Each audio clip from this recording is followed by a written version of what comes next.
नमस्कार। क्या हो अगर समुद्र के नीचे छुपा हुआ कुछ हो तो हमें कैसे पता चलेगा? क्या हमारी भारत की सभी जरूरतों को वो पूरा कर सकता है? जबकि जो चीज समुद्र की गहराई में छुपी हुई हो, हजारों मीटर नीचे पहुंचना वहां बहुत मुश्किल हो, कैसे इन चीजों से हम बाहर निकाला जा सकते हैं? और उसके लिए अगर भारत सरकार एक बहुत बड़ा अभियान लेके आती है और जिसका नाम आप सभी को पता है, समुद्र मंथन राष्ट्रीय अपतटीय अन्वेषण योजना, जिस पर खर्च भी खूब सारी कर रही है मोदी सरकार, 84,084 करोड़ रुपए। सबको पता है। हमें जानना होगा कि समुद्र के तल के जो नीचे कच्चा तेल, नेचुरल गैस और अदर रिसोर्सेज है, उनकी खोज कैसे हम इसके माध्यम से कर पाएंगे। क्या अगर ये काम सही होता है तो हमारे लिए क्या जो रिसोर्सेज हैं, जो ऊर्जा के संसाधन हैं, उनकी सबकी पूर्ति हो पाती है, नहीं हो पाती है? इन सब का विश्लेषण आज अपन इस वीडियो में करने वाले हैं। जुड़े रहें लास्ट तक। और हाँ, इस टॉपिक से रिलेटेड जितने भी एमसीक्यूज हैं, उन एमसीक्यू सीरीज को आप प्रज्ञान आरएस एकेडमी का जो टेलीग्राम है उस पर रात 9 बजे हर टॉपिक के जो एमसीक्यूज हैं उस पर आपको मिलेंगे। तो आप प्रज्ञान आरएस एकेडमी का टेलीग्राम जरूर ज्वाइन कर लें और वहां पर अपनी इस वीडियो से रिलेटेड जितने भी एमसीक्यूज बनेंगे उनकी और अदर जितने भी एमसीक्यूज हैं, रोज 1 घंटे की एमसीक्यू सीरीज उस पर चलने वाली है। 2 दिन से चालू हो चुकी है, तो आप जरूर उससे जुड़े। आइए चर्चा करते हैं कि क्या है समुद्र मंथन, क्योंकि ये हमारी एग्जाम की दृष्टि से बहुत ही इंपॉर्टेंट टॉपिक बन चुका है। इसमें से कोई ना कोई सवाल आपके एग्जाम में डेफिनेट पूछा जाएगा, चाहे वो आरएएस हो, चाहे वो पीएसआई हो, या कोई अदर एग्जाम क्यों ना हो, सब एग्जाम्स में। क्योंकि करंट अफेयर्स के साथ साथ अगर अपन बात करें इकोनॉमिक्स वे में भी इसको देखा जा सकता है, क्योंकि ये पार्ट एज ए इकोनॉमी का है। तो उस आधार पर भी ये आपके लिए मेंस में सीधी सीधी क्वेश्चन आ सकती है। राष्ट्रीय अपतटीय अन्वेषण योजना क्या है, इस पर चर्चा करो। सीधा ही लिख देगा समुद्र मंथन क्या है। अगर समुद्र मंथन के बारे में आपको पता है तो आप इसके बारे में भूल जाएंगे। तो ये भी आपको क्या रखना है, याद रखना है। आइए देखते हैं कि ये चर्चा में क्यों है। क्योंकि केंद्रीय मंत्रिमंडल, जो भारत सरकार का केंद्रीय मंत्रिमंडल है, उसने समुद्र मंथन यानी राष्ट्रीय अपतटीय अन्वेषण योजना को मंजूरी दी। पहला पॉइंट तो ये, जिसके लिए कितना, तो याद रखना 84,084 करोड़, याद रखना दोनों चीजें। 84,084 करोड़ रुपए की स्वीकृति दी है कि आप इस पर इतना बजट क्या कर सकते हो, खर्च कर सकते हो। तो पहला सवाल यही आ सकता है, क्या समुद्र मंथन के लिए कितना पैसा खर्च करने की अनुमति दी है? 84,084 करोड़ रुपए। कब तक? तो याद रखना 2030 तक। आपको इसका टेन्योर भी पता होना चाहिए कब तक है। इसमें से ही 3 क्वेश्चन आपको दिख रहे हैं। किसने मंजूरी दी? केंद्रीय मंत्रिमंडल ने। पैसे कितने दिए? 84,084 करोड़ रुपए दिए। कब तक का टेन्योर है? तो 2030-31 तक इसको पूरा किया जाना है। किसके लिए है? क्योंकि भारत की विशाल जो ऑफशोर्स जो पार्ट है उसमें तेल और नेचुरल गैस क्षमता का पता लगाना, और पता ही नहीं लगाना, उसका दोहन भी करना है। इसके लिए इसे भारत की जो ऊर्जा सुरक्षा है उसको और मजबूत करने का टारगेट है। जिससे क्या होगा, सवाल यही है, अगर भारत में जो चीज होगी तो हमारी आयात पर क्या हो जाती है, निर्भरता कम हो जाती है। ये चीज आपको ध्यान रखना, क्योंकि भारत की अपतटीय ऊर्जा क्षमता को आत्मनिर्भर विकसित करने के लिए समुद्र मंथन है ना, और समुद्र मंथन में 84,084 करोड़ रुपए क्या किए जाएंगे, खर्च किए जाएंगे। क्या है समुद्र मंथन? क्योंकि ये राष्ट्रीय अपतटीय अन्वेषण योजना का नाम है। ठीक है। पेट्रोलियम और किसके अंडर में आती है? प्राकृतिक गैस मंत्रालय के अंदर में। कौन करेगा? सेंट्रल जो क्षेत्र योजना, उसके तहत पैसा 84,084। कब तक? Financial year 2030-31। कितना? 600 प्लस MMTOE घरेलू व गैस उत्पादन को बढ़ाना इसका सबसे बड़ा पार्ट है। तो ये आपकी एग्जाम के लिए बहुत बड़ा पार्ट माना जा रहा है। अब हमें यह ध्यान रखना है कि सर ये अपतटीय अन्वेषण क्या होता है, सबसे बड़ा सवाल। अर्थात ये वो चीज है जो समुद्र के नीचे वाला जो पार्ट है, समुद्र तल के नीचे स्थित जितने भी प्राकृतिक संसाधन हैं उनकी खोज, उनका मूल्यांकन को ही क्या कहते हैं। अर्थात ये कहें कि हमारे समुद्र के नीचे, ये समुद्र हो गया, इसके नीचे जो भी आपके पास प्राकृतिक नेचुरल संसाधन है ना, उन प्राकृतिक संसाधनों को क्या करो कि आप खोज कर लो और खोज करके उनकी एनालाइज कर दो।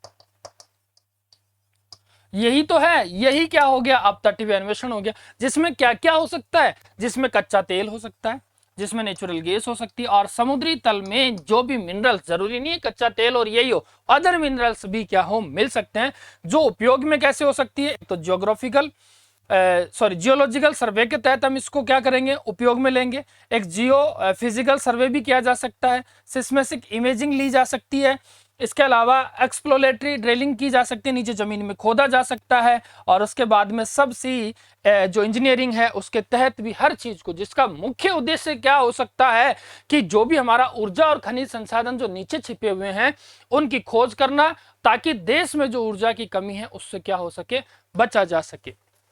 कैसे करेंगे, तो कैसे करने का कारण है कि ऑफशोर एक्सप्लोरेशन प्रोसेस है, उसमें सबसे पहले तो जो भी अपना ऑस्फोर बेसिन है उसकी पहचान करो कि कहां वो चीज है। सबसे पहली चीज तो एरिया को पहचानना पड़ेगा। देखो एरिया को पहचान लिया कि यहां हमारे पास है, जैसे ही एरिया पहचान लेंगे तो उसमें जियोलॉजिकल और जियोफिजिकल सर्वे करवाओ।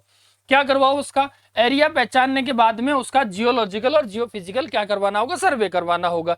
जैसे ही आप इसका सर्वे करवा लेते हो तो इसमें डेटा कलेक्शन होगा, इसमें से डेटा बताएगा कि यहां पर इतना इतना रिसोर्सेज अवेलेबल है।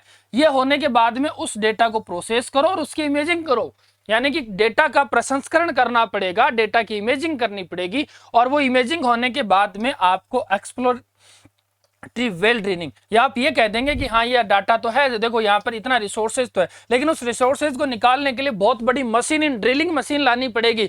वो ड्रिलिंग मशीन उसके अंदर जाएगी, जहां से आप क्या करोगे, ऑयल और गैस की डिस्कवरी करोगे। डिस्कवरी करने के बाद में आप देखेंगे कि क्या वो कमर्शियल वायबिलिटी असेसमेंट है या नहीं है, हम उसको मार्केट में बेचने लायक रखें या नहीं है इस चीज के लिए।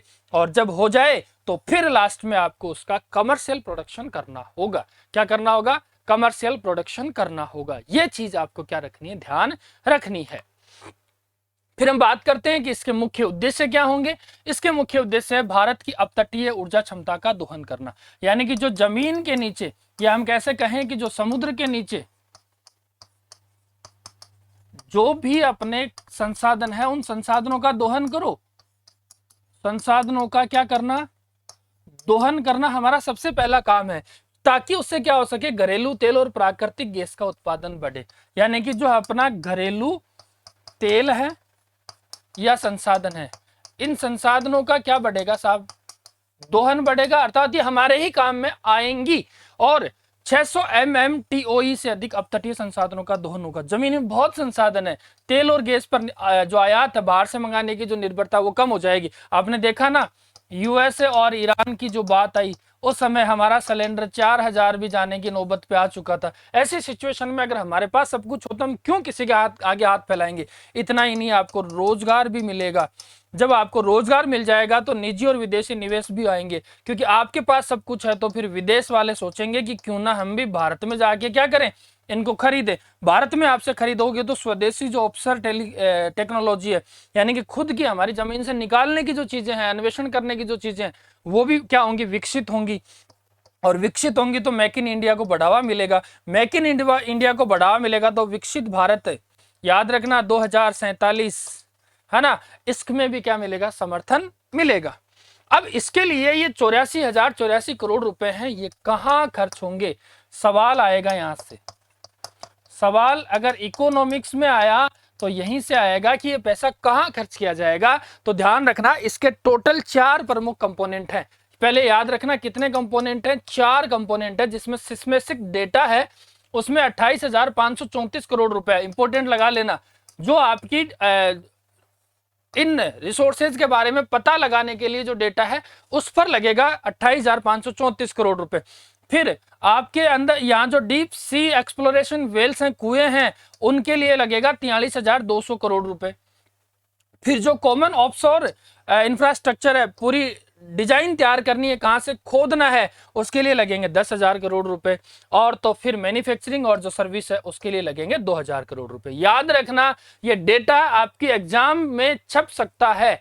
अगर फैक्चुअल क्वेश्चन पूछेगा तो ये इसी तरीके से क्वेश्चन पूछेगा। फिर आधुनिक जो सिस्मेटिक डेटा है उस पर 28,534 करोड़ रुपए क्या काम करेगा, वो काम करेगा कि जो आधुनिक अपतटीय भूकंपीय आंकड़े हैं, जो सिस्मेटिक डेटा है, उनको कलेक्ट करेगा। क्या करेगा, उनको कलेक्ट करेगा। जैसे ही कलेक्ट करेगा तो डेटा की प्रोसेसिंग होगी और फिर उसका इंटरप्रिटेशन होगा, यानी कि हमें इन डेटाओं को देखने के पता चलेगा कि हाँ साहब देखो ये एरिया है, इस एरिया में ये चीजें आपके पास हैं। जब ये हो जाएंगी तो उसके नीचे तेल और गैस संरचनाओं की पहचान हो जाएगी कि हाँ साहब इस एरिया में तो देखो ये रिसोर्सेज आया, ये रिसीविंग बता देगा कि यहाँ पर ये देखो ये चीजें आपको नजर आ रही है। जैसे ये चीज नजर आती है फिर आप इसको क्या कर लोगे कि कहाँ हमें इसकी ड्रिलिंग करवानी है, इसकी पहचान भी आप आसानी से कर सकते हैं। 60 गहरे कुएं हैं इसमें, 60 गहरे कुएं में कितना 43,200 करोड़ रुपए इसमें क्या होंगे, खर्च होंगे। क्लियर। और ये 43,200 करोड़ रुपए की पहचान कैसे होगी कि जो भी पात्र ड्रिलिंग की कॉस्ट है 50% हो या 675 करोड़ रुपए प्रति कुआ हो, इन दोनों में से जो भी हो। स्टेटमेंट से क्वेश्चन आ सकता है, ध्यान रखना कि जो भी डीप सी एक्सप्लोरेशन ड्रिलिंग है उसकी क्या पात्रता होगी, उसकी पात्रता होगी या तो 50% या पर कुआ, कुएं कितने हैं साहब 60 कुएं हैं, उसमें पर कुएं की कॉस्ट है 675 करोड़ रुपए। 675 करोड़ रुपए तक एक कुएं में जा सकता है। तो याद रखो कि इससे कम जो भी हो वो इसकी पात्रता होगी। क्यों होगी, क्योंकि समुद्र की गहराई वाले क्षेत्र में तेल और प्राकृतिक गैस की संभावित भंडारों की खोज करने वाली ड्रिलिंग प्रक्रिया है, वही तो डीप सी एक्सप्लोरेशन ड्रिलिंग है। जमीन के नीचे से कोई प्राकृतिक संसाधन या तेल गैस खोज कर क्या लाना, खोद के लेके आना, इसके लिए ये इंपॉर्टेंट फैक्ट है, आप ध्यान रखना इसका। अब ये याद रखना है कि हमारे लिए कॉमन ऑफशोर इंफ्रास्ट्रक्चर हब्स क्या होते हैं, क्योंकि कॉमन ऑफशोर इंफ्रास्ट्रक्चर पर 10,000 करोड़ रुपए देंगे, जिसका उद्देश्य है कि जो भी संसाधन तुमने खोज लिया हो ना उसका कमर्शलाइजेशन को आसान बनाना। उद्देश्य यही है कि कैसे हम मार्केट के लिए अब इस चीज को खोज तो लिया, लेकिन अब खोजने से ही काम नहीं चलेगा, इसको मार्केट तक भी कैसे उतारें। और इसको उतारने के लिए आपके पास क्या होने चाहिए, आपके पास ऑफशोर लॉजिस्टिक होना चाहिए ताकि सामान बाहर जा सके, प्रोसेसिंग फैसिलिटीज होनी चाहिए, स्टोर करने की जगह होनी चाहिए, ट्रांसपोर्टेशन और इंफ्रास्ट्रक्चर होना चाहिए, और साथ ही साथ आपके पास सपोर्ट सर्विस होनी चाहिए, हेलीकॉप्टर होना चाहिए। क्यों, क्योंकि इसके लाभ होंगे हमारे, एक तो लागत में कमी आ जाएगी, ये सब चीजें हैं तो कॉस्ट में कमी आ जाएगी, शुल्क की कमी और सुरक्षा में वृद्धि हो जाएगी, निवेश का व्यवसायीकरण बढ़ जाएगा, बेहतर लॉजिस्टिक और दक्षता बढ़ जाएगी, यानी कि आसपास ट्रांसपोर्टेशन की व्यवस्था पूरी हो जाएगी। और ये सारे होने के बाद में आप इनोवेशंस को और तेज गति से क्या कर पाएंगे। इस जो कॉमन ऑफशोर्स इंफ्रास्ट्रक्चर हब है, इसके लिए जो 10,000 करोड़ रुपए दिए हैं उसका भी काम वही है जो आपने ये चीज देख ली कि sir offshore logistic, processing, storage, transportation service और ये सारी चीजें जो आपको डिटेल इसमें दे रखी हैं, आप इसमें से पढ़ सकते हैं कि समुद्री परिवहन क्या है, तेल गैस का प्रसंस्करण करने के लिए, तेल गैस का भंडारण करने के लिए, और इंफ्रास्ट्रक्चर में क्या होगा पाइपलाइन के थ्रू या कैसे भी उसको भेजेंगे, और सपोर्ट सिस्टम का मतलब है मेंटेनेंस, मरम्मत, ये सब चीजें इसमें आपको मिलेंगी। अब बात आती है, ये भी एक सवाल है कि MMTO क्या है। MM का है million metric ton of oil equivalents. ऊर्जा की विभिन्न मात्राओं को एक समान इकाइयों में व्यक्त करने का तरीका ही क्या है, MMTOE है, जो तेल, गैस और अन्य ऊर्जा संसाधनों की ऊर्जा सामग्री की तुलना में क्या मानी जाती है, उपयोग मानी जाती है। क्यों, क्योंकि तेल हो, गैस हो, कोयला हो, नवीकरणीय ऊर्जा हो, इन सब में एक समान आधार पर तुलना कैसे की जाए, इस पर है जो ऊर्जा की नीति, योजना का निर्माण, संसाधन मूल्य और निवेश के निर्माण में क्या मानी जाती है, सहायक मानी जाती है। तथा जो ऊर्जा सुरक्षा, साथ ही हम आयात पर जो निर्भरता है उसको क्या करना है, कम करना है। तो याद रखना 600 प्लस क्या है, MMTOE ऑफशोर्स रिसोर्सेज हैं हमारे भारत में। किसके लिए, तो oil, natural gas, other energy resources के लिए हैं। ऊर्जा सुरक्षा के लिए महत्व क्या माना जाता है, महत्व तो सबसे बड़ा यही है कि विदेशों से आयात पर निर्भरता कम करना। जब ये सारी चीज हो जाएगी तो घरेलू उत्पादन बढ़ जाएगा, आयात की निर्भरता कम हो जाएगी, तेल में अस्थिरता का प्रभाव घटेगा, सप्लाई चेन जो कई बार डिस्पर्सन होता है उसका कम हो जाएगा, जोखिम कम हो जाएगा, और स्ट्रेटेजिक एनर्जी सिक्योरिटी भी क्या रहेगी, मजबूत होगी। इससे हमें क्या लाभ मिल सकते हैं, इससे लाभ मिलेंगे, एक तो सबसे चीज है कि स्थायी रहेगी और हमारी विश्वसनीय ऊर्जा की आपूर्ति होगी, तो डर खत्म हो जाएगा सबसे पहली चीज तो। दूसरा है आर्थिक स्थिरता बनेगी और विकास को बढ़ावा मिलेगा, यानी कि हमारा डेवलपमेंट क्या हो जाएगा, बढ़ जाएगा। तीसरा है कि हमारे वर्ल्ड में जो अपना वर्ल्ड मार्केट है, उस मार्केट में जो बार बार हमें फ्लक्चुएशन मिलती हैं, जो झटके मिलते हैं ना, उससे हम क्या हो जाएंगे, बच जाएंगे। बाद में ऊर्जा की आपूर्ति श्रृंखला मजबूत हो जाएगी और राष्ट्र की जो दीर्घकालिक ऊर्जा सुरक्षा है वो और भी ज्यादा क्या हो जाएगी, मजबूत हो जाएगी। ये हमें क्या करना है, बात करनी है। अर्थात हम ये कह सकते हैं कि ऊर्जा के क्षेत्र में अगर ये काम करती है तो हमारे लिए बहुत ज्यादा उपयोगी रहेगी। आर्थिक विकास में इसका क्या योगदान है? आर्थिक विकास में इसका सबसे पहले एफडीआई को आकर्षित करेगा, है ना, जो फॉरेन डेवलपमेंट इन्वेस्टमेंट है उसको क्या करेगा, तो आकर्षित करेगा। उच्च कौशल रोजगार, हमारे यहाँ पर हाई स्किल रोजगार मिलेगी।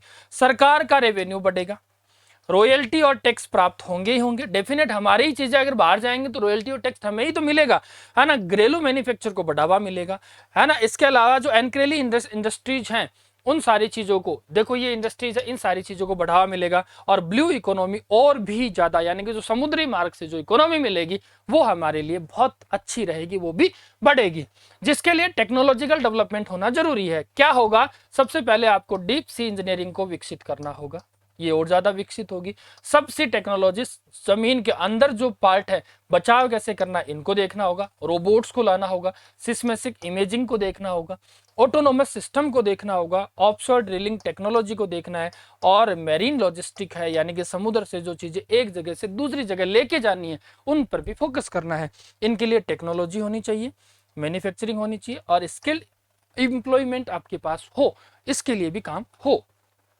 जिसमें नेचुरल गैस एक एज ए ट्रांजिशन फ्यूल हो, यानी कि ऊर्जा जो अगर बात करें संक्रमण में इसकी क्या भूमिका रह सकती है। आप सोच के देखो कि जितना भी अपना प्राकृतिक गैस है उसका वो स्वच्छ, दहनशील और जीवाश्म ईंधन को में माना जाता है, क्योंकि कोयला हो और तेल की इन सब में कार्बन उत्सर्जन क्या हो सकता है, कम हो सकता है। अगर ये चीज मिली तो हमारे यहाँ काम की रहेगी ना।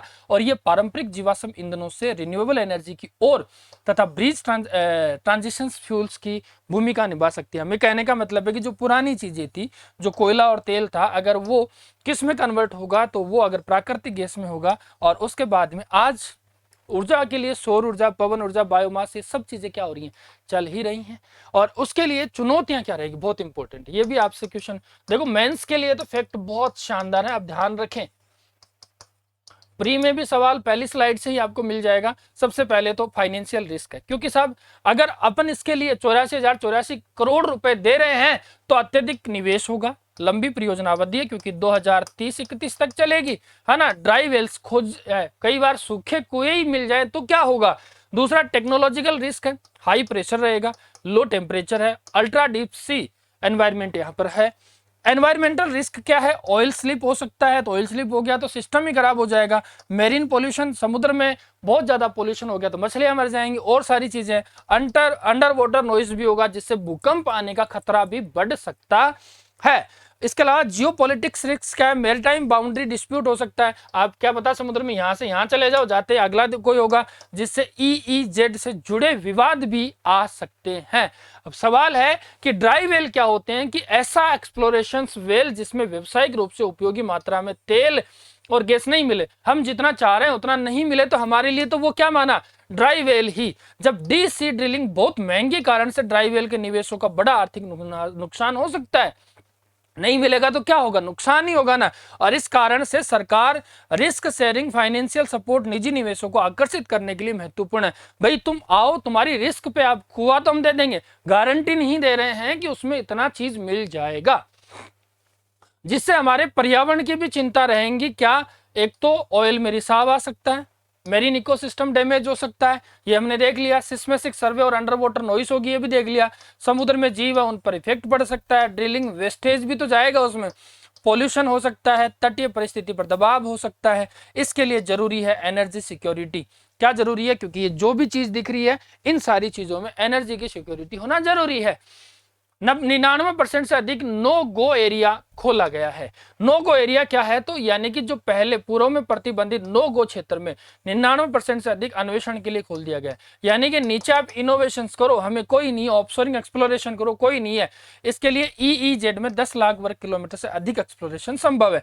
क्यों है ये चीजें, ईईजेड है क्या, तो हमें पता करना है कि समुद्री कानून के अनुसार तटीय देश, जो कोस्टल देश है, उसको अपने तट से सामान्यतः 200 नॉटिकल मील्स तक ईईजेड में प्राकृतिक संसाधनों की खोज, दोहन और प्रबंधन से संबंधित संप्रभु अधिकार प्राप्त होते हैं। ऐसा एरिया ऐसा एरिया जो एक्सक्लूसिव इकोनॉमिक जोन है, जो समुद्र तट से कितने 200 नॉटिकल माइल तक जो है एरिया, उसमें आप क्या कर सकते हो, खोज कर सकते हो, दोहन कर सकते हो, प्रबंधन कर सकते हो, जिसमें क्या संसाधन है, ऑयल हो सकता है, नेचुरल गैस हो सकती है, फिशरीज हो सकती है, मेरियन हो सकती है, या समुद्री संसाधन जो भी कुछ हो वो सब इसमें आपको मिलेंगे।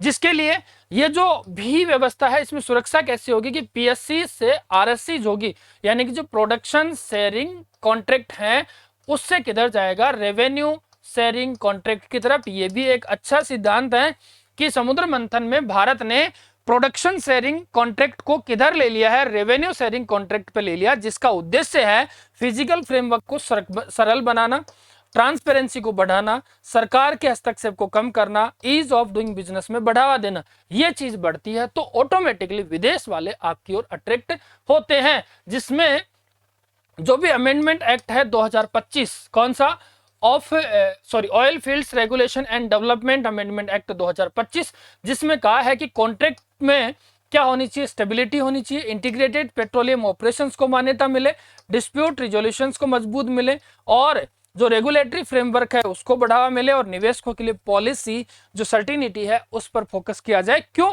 क्योंकि ये हमारे यहाँ पर पारदर्शी, स्थिरता और निवेश को ज्यादा बढ़ावा देना चाहता है। जिसमें यूनिफॉर्म डिसीजन मेकिंग भी आएगी। यूनिफॉर्म डिसीजन मेकिंग क्या आएगी, सरकार के अलग अलग जो भी एक्ट बन रहे हैं उसमें एम्पावर्ड कमिटी ऑफ सेक्रेटरीज की संरचना के उद्देश्यों को, कार्य दशा को मानकीकृत किया गया है, जिसका उद्देश्य है कि जो भी ऑपरेटर है उसको एक समान इक्वल अपॉर्चुनिटीज मिले, निर्णय भी क्या हो, इक्वल हो, किसी प्रकार का कोई ऐसा नहीं हो, प्रशासनिक देरी कम करना, क्योंकि ऐसे नहीं है कि फाइलों को तुम अटकाते ही चलो, उसमें कमी करना, और पॉलिसी को क्या करना, बढ़ाना। ये सबसे बड़ा चैलेंज है, क्योंकि ओएनजीसी और ऑयल ऑफ इंडिया की भी इसमें सबसे बड़ी भूमिका रहती है। ओएनजीसी और ऑयल इंडिया लिमिटेड के परफॉर्मेंस पैरामीटर को क्या किया गया है, पुनर्गठित किया गया है, जिसमें एक्सप्लोरेशन एक्टिविटीज पर और ज्यादा जोर दिया जाएगा, क्योंकि नए हाइड्रोकार्बन जो रिसीवर्स है उन पर सबसे ज्यादा क्या होगा, फोकस होगा। एक्सप्लोरेशन एक्टिविटीज पर अधिक ज्यादा जोर दिया जाएगा, डोमेस्टिक प्रोडक्शन को बढ़ाने पर फोकस है, और ऊर्जा सुरक्षा और आत्मनिर्भर को क्या करना, मजबूत करने के लिए ओएनजीसी और ऑयल इंडिया लिमिटेड का इस पर सबसे ज्यादा जोर दिया गया है। क्या हमारे लिए संभावित प्रभाव पड़ सकता है भारत पर कि जैसे ही समुद्र मंथन है तो ऑप्स फॉर एक्सप्लोरेशन बढ़ेगा, ऑयल और गैस की डिस्कवरी बढ़ेगी, डोमेस्टिक प्रोडक्शन बढ़ेगा, इंपोर्ट डिपेंडेंसी कम होगी, एनर्जी सिक्योरिटी बढ़ेगी, और विकसित भारत 2047 यही हमारा सबसे बड़ा टारगेट है। समुद्र मंथन के आगे की क्या राह हो सकती हैं, तो आगे की राह में हम देखा जाए तो सतत कंटिन्यूअस हम क्या करेंगे, ऑफशोरिंग करेंगे, सशक्त ऊर्जा करेंगे, समृद्ध भारत के लिए एडवांस सी टेक्नोलॉजी में निवेश करेंगे, निजी क्षेत्र में भागीदारी बढ़ाएंगे, रिस्क शेयरिंग मैकेनिज्म को और ज्यादा क्या करेंगे, मजबूत करेंगे, ऑफ शेयरिंग इक्विपमेंट को स्वदेशी उत्पादन बढ़ाएंगे, स्किल्ड वर्क फोर्स है उसको विकसित करेंगे, एनवायरमेंटल इंपैक्ट असेसमेंट है उसको मजबूत करेंगे, ऑयल्स जो स्पिल रिस्पॉन्स कैपेसिटी है, यानी कि चलता चलता ऑयल लीक ना हो उस पर भी फोकस किया जाएगा, रिन्यूएबल एनर्जी ट्रांजिशंस पर संतुलन कैसे बनाए रहे इस पर भी ध्यान दिया जाएगा। और ये आपके लिए बहुत इंपॉर्टेंट है, प्री के हिसाब से, प्री वाले जो भी हैं उनके लिए ये बहुत है, और भी कोई एग्जाम्स देते हैं आपको ध्यान रखना है। मंत्रालय पेट्रोलियम और प्राकृतिक गैस मंत्रालय है, प्रकार सेंट्रल सेक्टर स्कीम्स का है, कुल परिव्यय 84,084 करोड़ का है, अवधि 2030-31 तक है, सिस्मेटिक डेटा पर कितने 28,534 है, लक्ष्य है 600 प्लस MMTOE। इसके अलावा हम बात करें 99% नो गो एरियाज खोल दिए गए हैं, एक्सप्लोरेशन 10 लाख वर्ग किलोमीटर का जो EEG उसको खोल दिया गया है, मैन्युफैक्चरिंग सर्विस के लिए 2000 करोड़ है, कॉमन ऑफशोरिंग के लिए 10,000 करोड़ है, 60 डीप सी के लिए याद रखना इसमें एक स्टेटमेंट भी है, 50% या 675 करोड़ में से जो भी कम हो, क्या हो, जो भी कम हो गवर्नमेंट सपोर्ट, ये देखो 675 से जो भी कम हो। ये सारी चीजें आपके लिए आपके एग्जाम की दृष्टि से क्या है, बहुत इंपॉर्टेंट रहने वाली हैं ये टॉपिक। तो ध्यान रहे, अगर इसके एमसीक्यूज आपको सॉल्व करने हैं, इससे जितने भी एमसीक्यूज बनने हैं 20-30 जो भी होंगे, इससे कोई भी टॉपिक बाहर नहीं जाएगा, उसके लिए प्रज्ञान आर्यस एकेडमी का टेलीग्राम जरूर ज्वाइन कर लें। उस पर रात 9 बजे और सुबह 6 बजे डेली क्विज हो रही है, उसका आप आनंद लें और अपनी तैयारी का एनालाइज करें। Thank you so much.